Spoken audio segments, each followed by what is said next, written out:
नमस्कार। मैं doctor कुंजहरी Medhi, cancer medicine super specialist मतलब मेडिकल ऑन्कोलॉजिस्ट। आज मैं कैंसर के आधुनिक इलाज के बारे में बताने जा रहा हूं। पिछले कुछ सालों में चिकित्सा विज्ञान में कैंसर के दिशा में बहुत तरक्की हुई है। खास तौर पे कैंसर का आधुनिक इलाज इम्यूनोथेरेपी के बारे में आज हम बताएंगे। इम्यूनोथेरेपी के ऊपर बहुत काम हुआ है।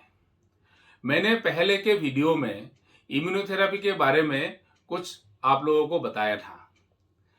आज कार टी सेल के ऊपर स्पेसिफिकली बात करेंगे।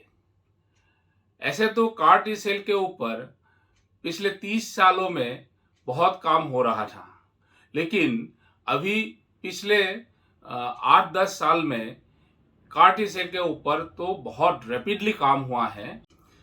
ऐसे तो कार टी सेल एक टाइप का इम्यूनोथेरेपी ट्रीटमेंट है। इसमें जेनेटिकली इंजीनियर्ड टी सेल को इस्तेमाल करते हैं कैंसर का सेल को डिस्ट्रॉय करने के लिए, मतलब इलाज करने के लिए। इसी को बोलते हैं chimeric receptor antigen T cell. CAR means chimeric receptor antigen T cell. और ये मैं सरल भाषा में आपको समझाना चाह रहा हूँ। जैसे आप लोगों को पता है, हमारे ब्लड में 3 प्रकार का सेल्स होता है। पहला रेड ब्लड सेल जो ऑक्सीजन कैरी करने के लिए मदद करते हैं। दूसरा प्लेटलेट्स जिसका काम है कहीं इंजरी होता है तो खून बहने में रोकता है, जो क्लॉट बनाता है। और तीसरा है white blood cell. White blood cells का काम है बॉडी का डिफेंस और इम्यूनिटी का। इसमें से जो लिम्फोसाइट है उसमें भी स्पेसिफिकली टी लिम्फोसाइट को जेनेटिक इंजीनियरिंग के द्वारा एक रिसेप्टर डाल दिया जाता है और टी लिम्फोसाइट को कैंसर सेल के अगेंस्ट एक्टिवेट कर दिया जाता है। क्योंकि नॉर्मली जो टी लिम्फोसाइट्स है ये कैंसर सेल को हार्मफुल सेल बोल के, हार्मफुल प्रोडक्ट बोल के ये रिकॉग्नाइज नहीं कर पाते हैं। इसकी वजह से ये कैंसर सेल को किल नहीं कर पाते हैं। लेकिन जब जेनेटिक इंजीनियरिंग के द्वारा एक रिसेप्टर प्रोड्यूस कर देते हैं, उसमें रिसेप्टर डाल दिया जाता है, उसकी वजह से ये टी लिम्फोसाइट कैंसर सेल को हार्मफुल सेल बोल के ये रिकॉग्नाइज कर लेता है और इसको डिस्ट्रॉय कर देता है।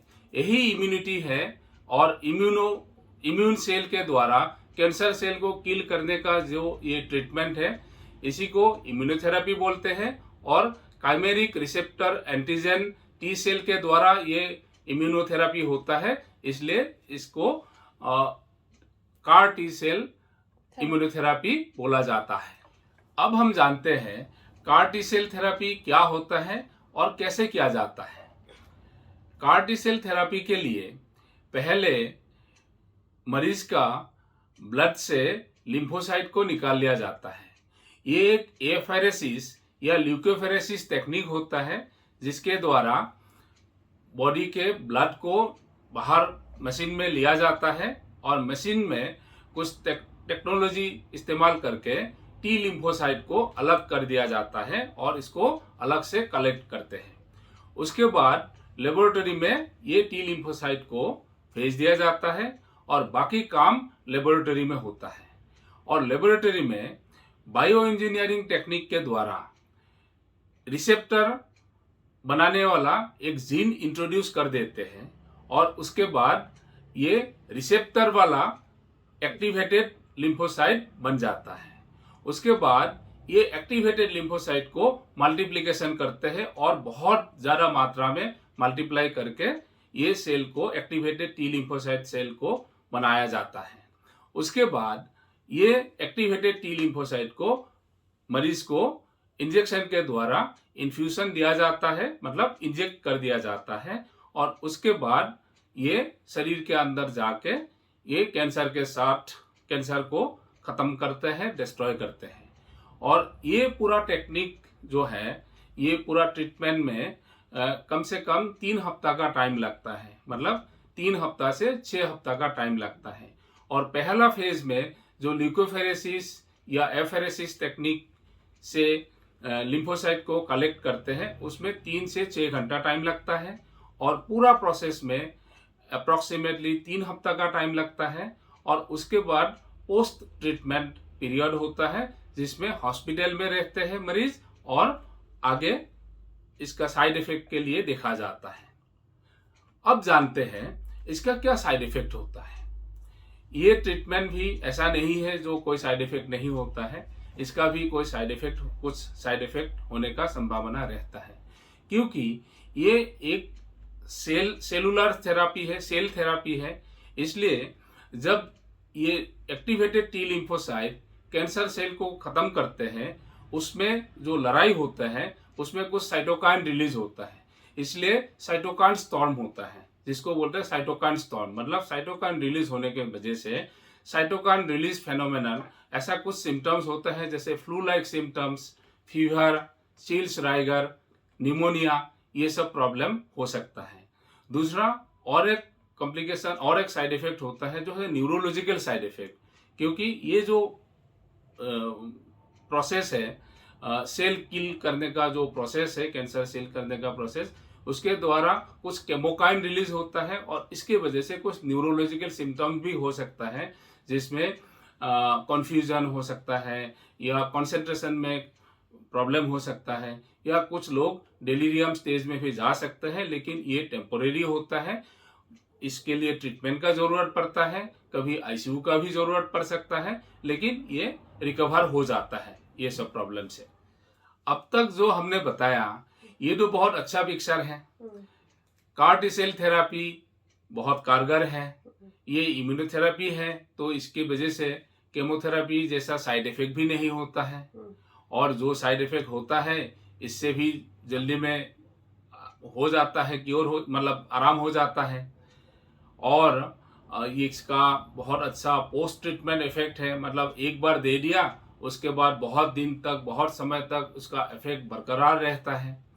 लेकिन अब हमको ये भी पता करना है इसका लिमिटेशन क्या है, मतलब क्या सारे कैंसर में इसका इस्तेमाल हो सकता है, या कौन कौन सा कैंसर है जिसमें ये अप्रूव है या इस्तेमाल हुआ है, ये हम जानते हैं। अब तक जो FDA अप्रूवल मिला है ये 3 डिजीज में मिला है, ये तीनों ब्लड कैंसर है। पहला एक्यूट लिम्फोब्लास्टिक ल्यूकेमिया, जो एक्यूट ब्लड कैंसर है और जो केमोथेरेपी रिफ्रैक्टरी हो चुका है या केमोथेरेपी के बाद ठीक होने के बाद रिलैप्स हुआ है, पीडियाट्रिक एज ग्रुप हो या लेस देन 25 ईयर्स का एडल्ट हो। दूसरा high grade non Hodgkin's lymphoma, जो बी सेल, मतलब high grade B cell non Hodgkin's lymphoma, ये एडल्ट में है। और B cell lymphoma mantle cell lymphoma भी होता है, high grade mantle cell lymphoma. इसके अलावा और 2 डिजीज में ट्रायल चल रहा है, लेकिन उसमें ज़्यादा काम अभी तक नहीं हुआ है। और जो ये बी सेल लिम्फोमा है इसका एक कॉमन कैरेक्टर ये है, जो CD19 पॉजिटिव सेल्स प्रेजेंट होता है, ऐसा केसेस में ही अभी तक ये अप्रूव्ड है, और वो भी जो relapse and refractory cases, upfront use के लिए नहीं है। मतलब पहले जो स्टैंडर्ड ट्रीटमेंट है, जो केमोथेरापी है, ये रिफ्रैक्टरी हो चुका है और ऐसे और कोई ऑप्शन ट्रीटमेंट का स्टैंडर्ड ऑप्शन नहीं बचा है, ऐसा केसेस में ही ये अप्रूव्ड है। बाकी कैंसर के लिए अभी तक ये अप्रूवल नहीं हुआ है। अब दूसरा लिमिटेशन है अवेलेबिलिटी, मतलब कहाँ कहाँ उपलब्ध है, और कॉस्ट, मतलब इसका कॉस्ट कितना है, कितना महंगा है। अवेलेबिलिटी हिसाब से अगर देखा जाए तो यूनाइटेड स्टेट्स ऑफ अमेरिका में ये अप्रूव्ड है और ये अवेलेबल है, लेकिन इसका कॉस्ट काफ़ी ज़्यादा है, करीब 3 से 6 करोड़ रुपया एक पेशेंट का इलाज करने में लग जाता है। और इंडिया में भी इसके ऊपर काम हो रहा है, और 2019 से लेकर इसको क्लिनिकल ट्रायल में लाया गया है, और IIT बॉम्बे और टाटा मेमोरियल हॉस्पिटल मुंबई से कोलाबोरेशन में ये इसमें इंडिया में ट्रायल में लिया है, और फेज 1 ट्रायल कंप्लीट हुआ है और फेज 2 ट्रायल अभी 2022 में ही शुरू हुआ है। और जो देखा गया है, जो अभी ये समझ में आया है, इसका इंडिया में तो कॉस्ट काफ़ी कम होगा और ये बोल रहे हैं approximately 1/10 of the cost of USA, मतलब अप्रॉक्सीमेटली 30 लाख रुपया में एक पेशेंट का ऐसे इलाज हो जाएगा इंडिया में। और पॉसिबली ये 2024 में क्लिनिकल एप्लीकेशन के लिए इंडिया में ये इस्तेमाल होने का संभावना है। इसके अलावा और 2 कंपनी के द्वारा भी इंडिया में क्लिनिकल ट्रायल शुरू किया गया है। तकरीबन ऑल ओवर द वर्ल्ड, पूरी दुनिया में अभी तक तकरीबन 300 के करीब क्लिनिकल ट्रायल चल रहा है जो कार टी सेल थेरापी के ऊपर है, जो कैंसर में कार टी सेल थेरापी के ऊपर। जो CAR T cell therapy technique India में डेवलप किया गया है, ये आईआईटी बॉम्बे और टाटा मेमोरियल हॉस्पिटल बॉम्बे के कोलैबोरेशन में अपना टेक्नोलॉजी डेवलप किया है। अब हम जानते हैं इसका एक्सपीरियंस कैसा है। अभी तो ये बोला गया है इसका कॉस्ट भी यूएस से बहुत कम है, 1/10 कॉस्ट है। और इसका एक्सपीरियंस कैसा है, अभी हाल फिलहाल में फेज 1 क्लिनिकल ट्रायल का रिपोर्ट आ चुका है, जिसमें 10 मरीज को ये फेज 1 क्लिनिकल ट्रायल में लिया गया था और 10 में से 5 पेशेंट में, और सारे 10 केसेस ऐसा था जिसमें relapse and refractory blood cancer था, ल्यूकेमिया और लिम्फोमा, और जिसमें first line treatment, standard treatment exhaust हो चुका था। ऐसे सारे मरीज थे। इनमें से 50% केस में, मतलब 5 मरीज में अच्छा रेस्पॉन्स देखा गया है, जिनमें 3 मरीज बिल्कुल ठीक हुआ है, जिसमें कंप्लीट रेस्पॉन्स आया है, और 2 मरीज में स्टेबल डिजीज था। तो इसका मतलब ये है हमारा जो इंडिया का अपना डेवलप किया हुआ टेक्नोलॉजी है, ये भी अच्छा कारगर साबित हो रहा है। और ये फेज 2 क्लिनिकल ट्रायल में ये गया है, मतलब फेज 2 क्लिनिकल ट्रायल शुरू हुआ है। और बाकी कंपनी का भी, जो और 2 कंपनी का जो भी टेक्नोलॉजी के द्वारा जो चल रहा है कार टी सेल थेरापी, ये भी क्लिनिकल ट्रायल में है। अंत में मैं यही कहना चाहता हूँ, कैंसर का ट्रीटमेंट में आजकल बहुत हलचल हो रहे हैं, पूरी दुनिया में बहुत रिसर्च हो रहे हैं और अच्छे रिजल्ट सामने आ रहे हैं। ये तो बहुत एनकरेजिंग खबर है और अच्छी खबर है। अनफॉर्चुनेटली हमारे लोगों में इनके बारे में जानकारी थोड़ा कम है। जब भी कैंसर का डायग्नोसिस हो जाते हैं, ये लोग सोचते हैं कैंसर का कोई इलाज नहीं है और इधर इधर भागते हैं।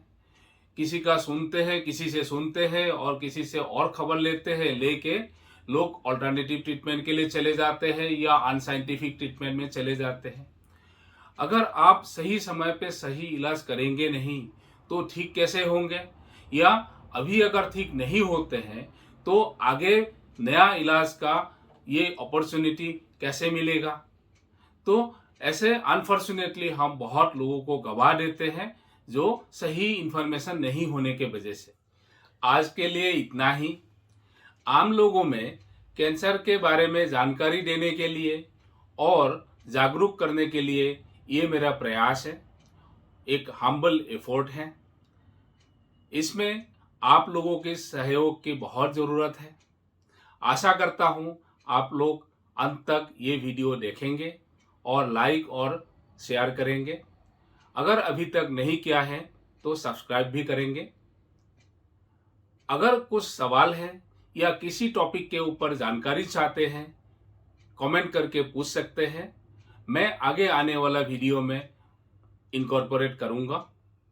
आप लोगों ने मुझे समय दिया, धन्यवाद, नमस्कार।